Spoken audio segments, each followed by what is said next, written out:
Hey, xin chào các bạn, mình là Vương và trong video này mình sẽ chia sẻ cho các bạn top 3 tai nghe tốt nhất để chơi game trong tầm giá dưới 1 củ. Mình đã dùng ba cái tai nghe này để chơi hai cái tựa game FPS chiến thuật, đó chính là CS2 và Valorant. Còn những cái tựa game FPS tốc độ nhanh, ví dụ như là Apex Legends hoặc là Overwatch thì mình không có chơi nên là mình cũng không có test qua. Nhưng mà mình nghĩ là ba cái tai nghe này nó vẫn sẽ chơi tốt ở những cái tựa game đó luôn. Thì chúng ta sẽ bắt đầu từ tai nghe rẻ nhất cho tới mắc nhất đi. Thì đầu tiên là WKZ HBB. Thì giá của tai nghe này nó sẽ dao động từ 300.000 tới 400.000. Bạn cũng có thể mua tai nghe này với giá là 200 mấy nữa đó. Thì bạn cứ tìm trên Shopee hoặc Lazada nó cũng có. Thì bạn thấy cái thiết kế của nó nhìn nó cũng khá là đẹp nha.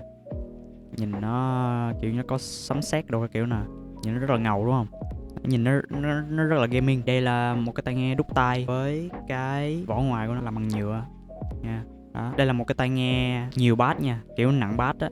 Tai nghe này kiểu thuộc dạng tai nghe bassy á, mình nghe nó khá là tối á. Cái ưu điểm của cái tai nghe này á đó chính là những cái tiếng súng và những cái tiếng chân á, thì mình nghe cảm giác nó khá là rõ ràng, kiểu như nghe nó giống như đùng đùng đùng đùng đùng các bạn không, kiểu như nó nhiều bass mà nên là nó cũng hơi hơi rung rung á, nhưng mà có thể cảm nhận được cái tiếng chân và tiếng súng cũng khá là tốt. Và mình thấy là cái âm thanh của tai nghe này mình thấy nghe cũng khá là hay, cũng khá là vui, kiểu như những cái tiếng nổ của net hay gì đó thì nó được tăng lên á, nên là kiểu nghe cái đùng cái nghe nghe nó rất là sướng, nghe nó đã. Một cái ưu điểm nữa là mình thấy đó là mình có thể nghe được cái tiếng địch ở sau tường cũng khá là tốt, cũng khá là ổn. Và cái âm trường của nó thì nó cũng bình thường thôi, tại vì tai nghe đúc tai thì âm trường không có gì gọi là quá là đặc biệt. Âm trường nó mình thấy nó ổn để chơi game. Và cái tai nghe này á thì nó có mic, nó có option để bạn mua mic nha các bạn.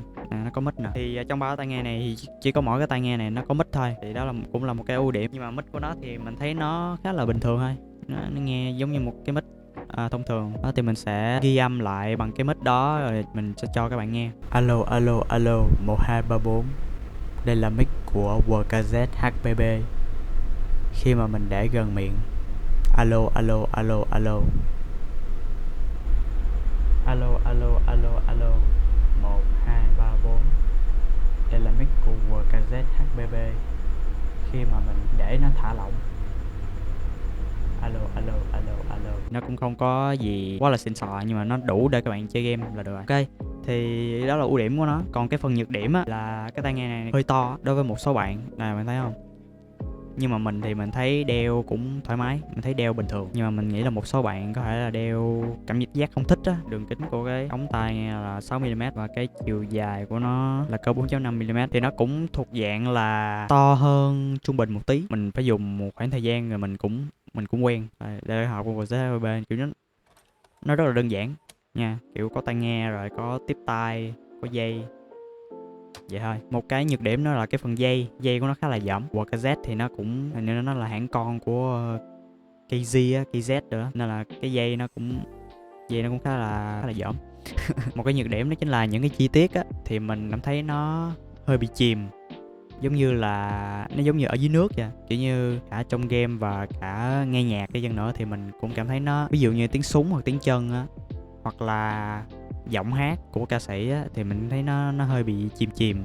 Nó hơi hơi giống là ở dưới nước chứ các bạn, kiểu nó cảm giác cái âm thanh nó nghe nó hơi chìm chìm giống như ở dưới nước. Thì cái này cũng là điều khá là bình thường thôi cho một cái tai nghe nhiều bass nha. Những cái chi tiết nó vẫn đủ để mình chơi game và mình nghe nhạc. Và cái nhược điểm tiếp theo mà mình nghĩ là nhược điểm lớn nhất của tai nghe đó chính là trong những cái tình huống mà có nhiều thứ xảy ra, ví dụ như là bom nổ hoặc là có nhiều tiếng súng, nhiều tiếng chân các kiểu, kiểu như nhiều thứ nó xảy ra, thì có thể là bạn sẽ cảm giác là mọi thứ nó bị chìm vào nhau và nó hơi khó để phân biệt. Bạn tưởng tượng giống như là tự nhiên có quả nét nổ ngay bạn á, thì cảm giác như là bạn chỉ nghe được mỗi cái tiếng nét thôi, bạn chỉ nghe được tiếng nổ thôi, phải không, nghe cái đùng một cái rồi còn những cái tiếng chân hay là tiếng súng gì đó nó bị chìm trong cái tiếng bass đó.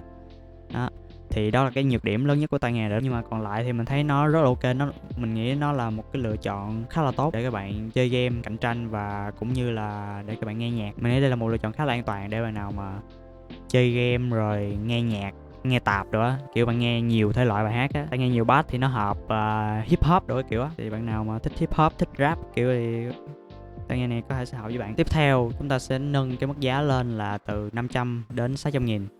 Thì chúng ta sẽ có tai nghe KOS KSC75. Thì đây là cái tai nghe mà mình gọi là mình ấn tượng nhất trong những cái tai nghe này, kiểu đây là cái tai nghe mà mình thích nhất.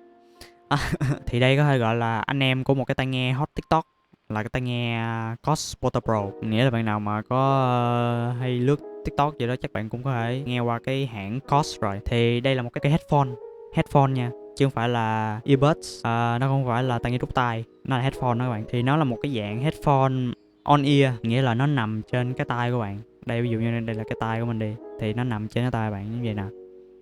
Nó clip on á, là nó có một cái clip để nó móc lên cái vành tai của bạn á, giống vậy nè. Đó. Và một cái nữa, đây là một cái headphone open back, nghĩa là nó có những cái lỗ nè, có lỗ này để nó thông hơi ra, nó thông khí ra, nó thông những cái âm thanh ra. Và cái điểm lợi của tai nghe open back đó chính là cái âm trường của nó sẽ rộng hơn. Thì đó là mục đích của tai nghe mà nó có những cái lỗ giống vậy. Thì cái tai nghe KC75 này á, nó thuộc dạng tai nghe trung tính và nó khá là ít bass, nó khá là ít sub bass. Cho nên là anh em nào mà thích nghe nhạc mà nó đùng kiểu nghe tiếng bass đùng á, có thể là tai nghe này không hợp. Nhưng mà khoan, tuy là nó ít bass nhưng mà mình thấy là cách nó được tinh chỉnh á, mình thấy nó khá là tốt để các bạn chơi game và nghe nhạc. Thì mình biết tới cái tai nghe này từ ông Critical. Bạn nào mà hay nghiên cứu mấy cái tai nghe chắc bạn cũng có nghe qua ông Critical. Ngoài ra thì cũng có một số những cái người nổi tiếng sử dụng nó, ví dụ như là ông Dark Viper, là một ông youtuber, mình nghe nói là ông là speedrun hay gì đó, ông hay chơi GTA 5 hay gì đó, chứ mình cũng không biết ông nhiều lắm. Và một cái ông nổi tiếng nữa là ông Etika. Ông Etika cũng có dùng, rest in peace. Thì cái tai nghe này nó nhìn dị thôi, nó nhìn xấu vậy thôi, nhưng mà đây là một cái tai nghe mà được nhiều người trong cái cộng đồng audiophile đánh giá là cái headphone open back hay nhất dưới 3,5 triệu. Mình cũng chưa dùng cái tai nghe nào mức giá nó trên một củ hết á, nên là mình cũng không có dám khẳng định 100% nha. Thì nói về chơi game đi, thì về ưu điểm á, thì cái âm trường của cái tai nghe này khá là rộng nha, nó khá rộng và nó là cái tai nghe mà có âm trường rộng nhất trong ba tai nghe này.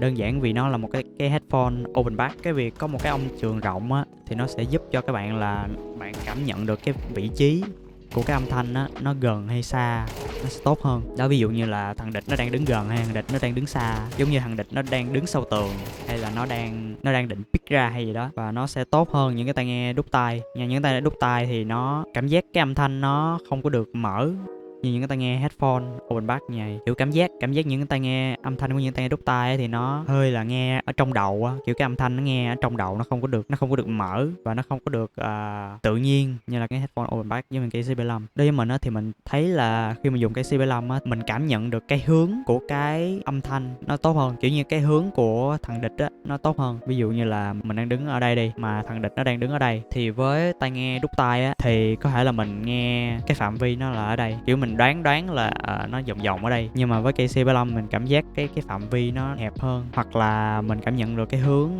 thằng địch nó đứng ở trên hay là đứng ở dưới, kiểu cảm giác như là về cái hướng 360 độ á, bốn phương tứ hướng đó. Mình cảm nhận cái hướng của cái âm thanh nó tốt hơn với cây C75 hơn là những cái tai nghe đút tai này. Và một cái điểm lợi nữa là vì đây là một cái tai nghe nó ít bass, nên là khi bạn lâm vào những cái tình huống mà có nhiều thứ xảy ra, giống như hồi nãy mình có nói với thằng WZ2B á, ví dụ như là net nó nổ tứ tung tà la gì đó, thì cái tai nghe này các bạn vẫn có thể nghe và các bạn có thể phân biệt được cái tiếng chân và tiếng súng nó vẫn rõ ràng, và nó không có bị trộn, nó không bị hỗn tạp như thằng WZ2B. Thì cái mà mình rất thích của cái tai nghe này đó chính là cái âm thanh của nó nghe rất là tự nhiên và nó trong các bạn. Một cái ưu điểm nữa là nó không có bị nóng như những cái headphone mà over ear, những headphone mà chụp tai á, tại cái này là on ear mà, nên là kiểu như cái phần tai của bạn nó sẽ khá là thông thoáng nên nó không bị nóng. Thì tai nghe này dùng mùa hè vẫn ok. Một điểm cộng nữa đó chính là nó rất là nhẹ. Khi mà mình đeo á, mình đôi khi là mình quên là mình đang đeo cái tai nghe này luôn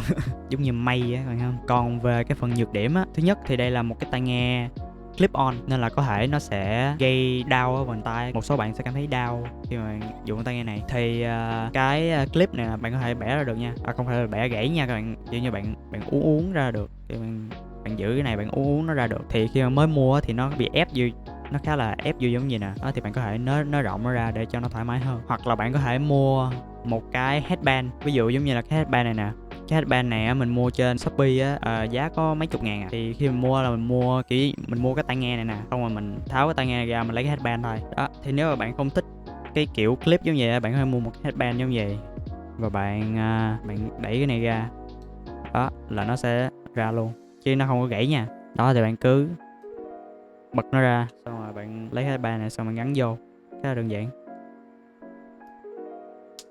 Đó thì mình thấy đeo vậy nó thoải mái hơn, vậy thì nó nhìn giống như một cái tai nghe mà trong mấy cái thư viện hoặc trong mấy cái phòng lab máy tính á, trong trường rồi đó. Cái nhược điểm thứ hai của cái tai nghe KC75 đó chính là nó chống tiếng ồn không được tốt nha các bạn. Có nói là nó không chống tiếng ồn luôn. Tại vì thứ nhất là nó on ear, nó không có chụp hết cái tai của bạn á, nó chỉ nằm trên cái tai bạn thôi. Cái thứ hai là nó là tai nghe open back, là nó không có bịt kính lại á, bạn hiểu không?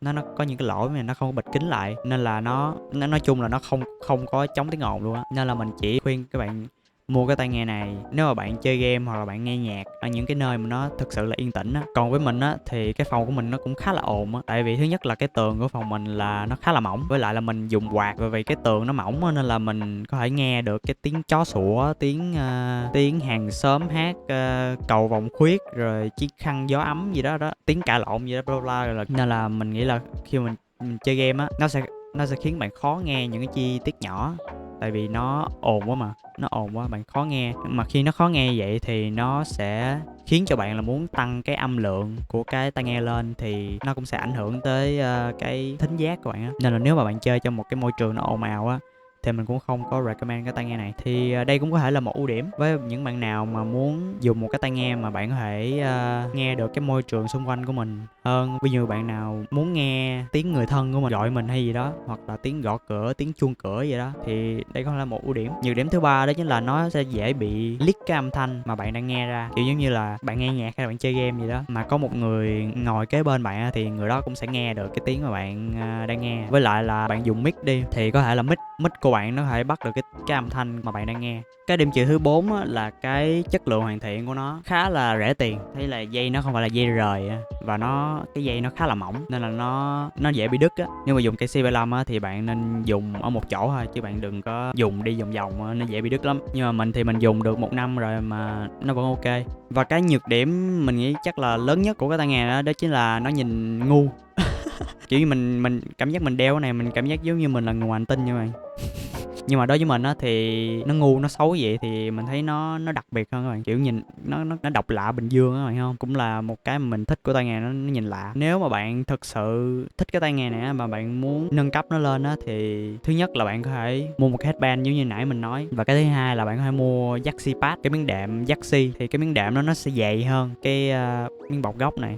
Dùng Yaxi pad thì nó thoải mái hơn và cái âm thanh nó nghe tốt hơn một tí hay gì đó, nhưng mà chủ yếu là Yaxi pad thì nó đeo thoải mái hơn. Và headband thì bạn cũng có thể mua cái headband của thằng Cosporter Pro cũng được. Đó thì nói chung thì cái CB5 có thể nói là cái headphone mình thích nhất, và mình nghĩ nó là một cái tai nghe khá là tốt để cho bạn chơi game nếu các bạn chơi trong một cái môi trường nó yên tĩnh. Ok, và đến với cái tai nghe thứ ba, cũng là cái tai nghe mắc tiền nhất. Đây là tai nghe SimGod AW200. Thì cái tai nghe này cái mức giá nó là từ 800.000 đến 900.000. Thì đây là một cái tai nghe, cũng là tai nghe đúc tai luôn, AEM, và cái vỏ của nó là vỏ kim loại nha các bạn, nhìn nó sáng bóng á, giống như cái gương vậy đó. Cái tính chất âm thanh của nó mình cảm giác nó cũng giống như cái vẻ bên ngoài, nó cũng sáng là kiểu cái phần trap của nó được tăng lên á, kiểu như những cái tần số cao nó được boost lên á, thì nó gọi là sáng. Thì đến với ưu điểm của cái tai nghe này á, thì nó nhìn đẹp, nó nhìn sang trọng. Ưu điểm thứ hai đó là nó khá là nhỏ gọn và nó nhẹ, và mình thấy cái tai nghe này thì nó đeo thoải mái hơn là cái thằng WKZ HBB, tại nó nhỏ hơn. Đó thì về cái đường kính á, thì mình đo được là 5.8mm nha. Còn cái chiều dài của cái ống tai thì nó cỡ 4.1mm. Cái ưu điểm nữa là cái hộp của nó khá là đẹp, AW200. Khi mà mở hộp ra nè, nó cũng khá là đơn giản thôi. Trong nó có tai nghe rồi nó có hộp phụ kiện. Còn cái phụ kiện của tai nghe này á, thì nó cũng khá là đơn giản, nó cũng có tiếp tai nghe, nó cũng có tiếp nhỏ, medium với lại lớn giống như thằng WKZ á. Một cái mình quên nói là thằng WKZ cái tiếp tai nghe của nó có màu đen hoặc là màu trắng. Đó thì thằng AW200 á, nó cũng tặng các bạn cái bao này nữa. Ưu điểm tiếp theo là cái dây của nó mình thấy khá là xịn, và mình thấy là cũng có nhiều người khen cái dây này là khá là xịn trong tầm giá. Thì cái âm thanh của tai nghe này á, mình đánh giá là nó nghe rất là chi tiết, kiểu như khi mà mình gọi là mình nghe nhạc á hoặc là mình chơi game á, thì mình đôi khi á mình nghe được những cái chi tiết mà mình chưa từng nghe được luôn á. Tại cũng dễ hiểu, nó là một cái tai nghe sáng nên là nó sẽ đưa ra những cái chi tiết, hoặc là nó cho bạn cái cảm giác là mọi thứ nó nghe rõ ràng hơn, nghe sáng sủa hơn, kiểu giống vậy. Và khi mình chơi game á thì cái tiếng súng và cái tiếng chân nó nghe rất là rõ ràng, đặc biệt là cái phần tách âm của nó mình thấy khá là tốt. Thì cái phần tách âm là giống như hồi nãy mình có nói là ví dụ như là có một quả nét nó nổ hoặc là có nhiều thứ xảy ra cùng một lúc thì bạn vẫn có thể phân biệt được là cái tiếng nào là tiếng súng, tiếng nào tiếng bước chân, tiếng nét, thì các bạn có thể phân biệt ra dễ dàng hơn với là cái tai nghe này so với lại thằng WZ20B. Mà thấy nó giảm tiếng ồn nó cũng khá là tốt, mà thấy nó cũng ngang với WZ20B thôi, nhưng mà tai nghe này được cái là nó vừa vặn hơn. Thì nói chung là đây là một cái tai nghe mà thấy rất là tốt để các bạn chơi game cạnh tranh. Các bạn nào mà thực sự là try hard á, mình thấy thực sự cái tai nghe này rất là tốt. Còn về cái phần nhược điểm á thì vì đây là một cái tai nghe sáng nên là nó có thể gây chói tai với nhiều người á. Ví dụ như cái tiếng flash hoặc là những cái tiếng súng, hoặc là nói chung là những cái âm thanh mà nó nằm ở cái tần số cao á, thì có thể bạn cảm thấy cảm giác nó hơi bị chói, hơi bị khó chịu. Thì để fix cái vấn đề đó thì bạn có thể mua một cái tiếp tai nghe khác. Ví dụ như là cái tiếp mà mình đang dùng đây là tiếp Duno SNS. Thì với cái Duno SNS thì nó sẽ giảm cái phần trap đi một tí, kiểu nó cho bạn cảm giác nó bớt bị chói hơn á. Khi mà mình đeo với cái tiếp tai nghe này mình cảm thấy nó vừa khít hơn, kiểu nó đóng kín lại tốt hơn, và đó thì nó sẽ giúp cho cái tai nghe nó bớt bị chói, và đồng thời nó cũng giúp cái tai nghe nó chống cái tiếng ồn tốt hơn á, tại nó bịt kín hơn. Một cách nữa để bớt chói tai là bạn có thể dùng phần mềm để bạn EQ chỉnh cái phần trap hoặc là phần upper mid. Một cái nhược điểm nữa của cái tai nghe này đó chính là nó khá là dễ dính dấu vân tay, nên là bạn nào mà là tội phạm đang bị truy nã thì các bạn không nên mua tai nghe này nha. Tại vì bạn dùng tai nghe này mà cảnh sát tìm thấy là bạn bị bắt luôn đó. Một cái nữa nó rất là dễ bị chày xước, tại thiết kế kiểu kim loại bóng bóng như nè đó, nên nó cũng khá là dễ bị chày. Thì khi mà mình dùng cái tai nghe này thì cảm giác nó hơi sượng, hơi ngại, tại vì cảm giác mình cầm nó mình phải khá là nâng niu nó, phải không? Tại vì mình sợ là mình làm dơ nó hay là mình làm trầy nó, hiểu, nên là mình xài nó cũng không được thoải mái cho lắm. Một cái nhược điểm nữa đó chính là nó không có hợp với cái gu âm nhạc của mình, tại vì mình cảm thấy nó hơi sáng quá. Thì lát nữa mình sẽ nói riêng về cái phần nghe nhạc. Một cái nữa nó không có mic đó, thì cái C75 nó cũng không mic đó. Thì nếu mà mua tai nghe này thì mua tai nghe này hoặc là cái C75 á thì bạn phải mua một cái mic rời khác để bạn dùng. Mà mình nghĩ là khi mà bạn dùng mic riêng á thì cái âm thanh nó cũng sẽ tốt hơn. Thay vì các bạn mua một cái headphone gaming mà nó có mic á, theo đó các bạn mua một cái tai nghe nhạc với lại một cái mic riêng thì nó sẽ đáng tiền hơn, và gọi là cái âm thanh nó sẽ tốt hơn. Đây là một cái tai nghe rất là tốt để các bạn try hard những cái tựa game FPS như là CS hoặc Valorant. Đây là cái tai nghe mà mình đang main, là mình đang dùng ở thời điểm hiện tại để mình chơi CS2 hoặc là Valorant. Đó, thì đây là ba cái tai nghe mà mình nghĩ là tốt nhất để chơi game trong tầm giá 1 triệu. Tuy nhiên thì trong tầm giá 1 triệu á thì cũng sẽ có những cái tai nghe khác nó ngon hơn. Ví dụ như là Truth Ear Chronicle Zero. Thì đây là một cái tai nghe mà mình thấy được nhắc tới cực kỳ nhiều luôn. Nếu mà bạn kêu tìm bằng tiếng Anh là tai nghe đút tai tốt nhất để chơi game trong thời giá 1 triệu á, cái thằng Truth Ear Chronicle Zero nó sẽ hiện lên nhiều nhất. Mình thấy rất là nhiều reviewer recommend cái tai nghe đó luôn. Mình thì mình chưa dùng. Thì Truth Ear Chronicle Zero nó sẽ có hai phiên bản là màu xanh nước biển hay là màu đỏ. Thì theo như mình biết là màu xanh nước biển nó sẽ tốt hơn để chơi game, còn màu đỏ thì nó tốt hơn để nghe nhạc. Cái tai nghe đó cũng tầm 1 triệu á, nhưng mà mình không có review cái tai nghe đó. Cái lý do là thằng Chronicle Zero á, cái nhược điểm lớn nhất của nó đó chính là cái kích thước của nó khá là to. Mình thấy cũng khá là nhiều người mua cái tai nghe Chronicle Zero đó về, đúng là cái âm thanh nó nghe hay thiệt, nhưng mà họ dùng được có 30 phút là họ cảm thấy khó chịu và cảm thấy đau tai. Vì vậy nên là mình không có review cái tai nghe đó, bởi vì mình thấy nó là một cái lựa chọn không có được an toàn cho lắm với đa số mọi người. Nhưng mà nếu mà các bạn thật sự là muốn có một cái tai nghe có một cái âm thanh tốt nhất để chơi game với 1 triệu luôn á, thì bạn có thể dùng thử thằng Truth Ear Chronicle Zero. Thì nếu mà muốn mua cái tai nghe đó thì mình khuyên các bạn nên lại một cái tiệm mà nó bán cái tai nghe đó và các bạn dùng thử đó, các bạn dùng thử coi nó có vừa cái tai các bạn không trước khi bạn mua. Ngoài cái tai nghe đó thì cũng có tai nghe 7H Sonos. Cái kích thước của nó nhỏ hơn một tí. Theo mình biết là nó đeo thoải mái hơn thằng Chronicle Zero, nhưng mà nó cũng không có gọi là không có đáng kể. Với lại cái giá của nó là cỡ 1,3 triệu hay gì đó, nên là nó lố với lại cái mức tiền của mình đề ra rồi. Với lại một cái nữa đó chính là mình thấy thằng Sonos nó khá là khó để mua, tại mình thấy trên Lazada nó chỉ có 1 hay 2 sản phẩm thôi. Đó thì đó cũng là một cái option nữa cho các bạn. Nếu mà thằng Chronicle Zero nó to quá thì bạn có thể thử thằng 7H Sonos. Ngoài ra thì cũng có thằng Moondrop Lan thì giá của nó là 700.000. Thì thằng Moondrop Lan nó sẽ nhỏ hơn thằng EW200. Bạn nào mà thấy thằng EW200 nó vẫn còn to quá thì Moondrop Lan cũng là một cái lựa chọn. Một cái mà mình quên nói nữa đó chính là khi mà mình test ba cái tai nghe đó thì mình dùng ba cái tai nghe này với cái dongle của Apple từ USB-C sang 3.5mm. Bạn nào mà khi mà bạn cắm cái tai nghe vô cái máy tính của bạn á, mà bạn thấy cái âm thanh nó bị rè hoặc là cái âm lượng của nó nhỏ quá thì bạn có thể mua cái dongle này. Còn nếu mà bạn thấy cái dongle của Apple mà nó mắc quá thì bạn có thể mua những cái dongle DAC mà nó có chip CX 31993. Ok, tiếp theo là tới phần nghe nhạc á. Mình á thì mình hay nghe mấy cái bài nó trầm một tí và nó buồn, nó deep giống như mấy bài của Vũ Chấm nè, Joji nè, Madihu nè, David, hoặc là một số bài của Elvis Presley, kiểu những cái bài trầm giống vậy. Mấy cái bài trầm cảm giống vậy. Thì đối với mình á, để nghe nhạc á thì mình thích KC75 nhất, bởi vì âm thanh của thằng KC75 á mình cảm thấy nghe nó tự nhiên nhất, và do cái âm trường nó rộng á nên là khi mà mình nghe nhạc mình cảm thấy nghe rất là chill. Xem phim mình thấy dùng cái KC75 mình cảm thấy nó cũng rất là chill. Còn hai cái tai nghe đút tai này thì nó cũng ok, nhưng mà cái âm thanh nó kiểu nó không có được tự nhiên bằng thằng KC75 á. Tai nghe đút tai thì mình vẫn cảm giác cái âm thanh nó vẫn bị nén lại quá, nên là nghe nhạc hoặc là xem phim nó không có được chill bằng thằng KC75. Bộ cái ZHBB á thì nó nhiều bass, thì nó hợp với lại những cái bài hát mà nó trầm giống như những cái bài hát mà mình hay nghe đó, thì nó cũng khá là hợp gu của mình.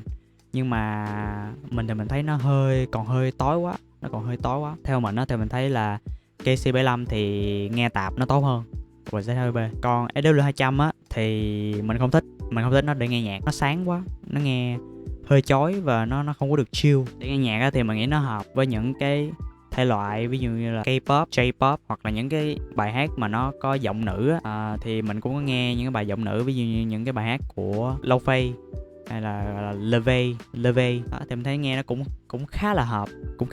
Với là một điều nữa cũng ảnh hưởng tới cái việc nghe nhạc và xem phim của mình đó chính là cái sự thoải mái. Và mình thấy thì tai nghe đút tai thì nó vẫn không có thoải mái bằng cái C75. Về cơ bản á, thì khi mà mình chơi CS hoặc là Valorant á, thì mình dùng EW200. Ngoài cái việc đó ra thì mình toàn dùng cái C75 không à. Đa số thời gian mình dùng máy tính là mình dùng cái C75. Để cho gọi là đơn giản hóa cái video này lại thì mình sẽ gọi là xếp hạng thứ tự, gọi là cái nào ngon nhất theo thứ tự á. Thứ nhất, chơi game. Thì nếu mà bạn chơi game trong một cái môi trường mà nó yên tĩnh á, thằng WZHB nó đứng hạng 3, SimGod EW200 đứng hạng 2 và đứng hạng nhất là cái C35. Còn bạn chơi game trong một cái môi trường nó ồn ào á thì cái C35 nó sẽ hạng 3, WZHB hạng 2, EW200 hạng nhất theo mình. Còn về nghe nhạc, đối với mình á, hạng 3 là EW200, hạng 2 là WZHB, hay nhất là cái C75. Ok, thì đến đây là kết thúc video. Thì mình mong là cái video này đã giúp ích được cho các bạn. Nếu đúng là như vậy thì các bạn hãy để lại một like và một subscribe để mình tiếp tục làm thêm những cái video review giống như vậy. Cảm ơn các bạn đã xem và hẹn gặp lại các bạn ở video tiếp theo.